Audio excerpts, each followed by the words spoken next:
Hello అండి, అందరికీ నమస్కారం. Welcome to DSD tales Telugu. ఈరోజు మనం చేసుకోకపోయే రెసిపీ టిఫిన్స్లో రారాజు అయినటువంటి పెసరట్టు. దీనికి కావాల్సిన పదార్థాలు: ముందు రోజు పెసలు ఒక 5 టేబుల్ స్పూన్స్ దాకా రైస్ నానబెట్టుకున్నానండి. అది మార్నింగ్ కడిగేసుకొని కట్ చేసుకున్నటువంటి పచ్చిమిర్చి, అల్లం ఒక 8 పచ్చిమిర్చి తీసుకున్నానండి. అలాగే ఇంచు అల్లం. కారం ఎక్కువ వద్దు అనుకుంటే పచ్చిమిర్చి ఒక 5 to 6 వేసుకోండి, సరిపోతాయి. దాన్ని కొద్దిగా వాటర్ వేసుకుంటూ మెత్తగా గ్రైండ్ చేసుకున్నాను. గ్రైండ్ చేసుకొని నేను బ్యాటర్ అయితే రెడీ చేసుకున్నానండి, వీడియోలో చూపిస్తున్నట్టుగా. అలాగే ఇక్కడ వీడియో క్లిప్ మిస్ అయిందండి. రుచికి సరిపడినంత ఉప్పు కూడా యాడ్ చేసుకొని నేను బ్యాటర్ని బాగా మిక్స్ చేసుకున్నాను.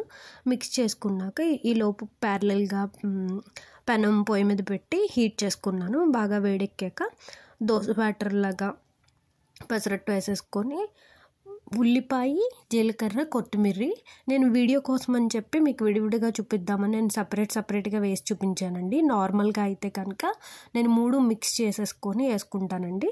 సో అంతే అండి. కొంచెం ఆయిల్ వేసుకొని 2 వైపులా దోరగా కాల్చుకున్నాక ఫోల్డ్ చేసేసుకొని ప్లేట్లోకి తీసుకొని సర్వ్ చేసుకోవడమేనండి. చట్నీ లేకుండా హ్యాపీగా తినేయచ్చు. ఎంత రుచిగా ఉంటుందంటే ఉల్లిపాయ ఎక్కువ వేసుకొని ఉల్లిపాయ, జీలకర్ర పంట కింద తగులుతూ ఉంటే చట్నీ లేకపోయినా కూడా బాగా తినొచ్చు. అందుకని నేను జస్ట్ వీడియో కోసం అని చెప్పి ఇక్కడ కొంచెం పల్లీ చట్నీ, అల్లం చట్నీ చూపిస్తున్నానండి. నేనైతే చట్నీ లేకుండా హ్యాపీగా తినగలనండి. ఈ వీడియో చూస్తున్న వాళ్ళందరికీ ధన్యవాదాలు. Thanks for watching. Please like and share.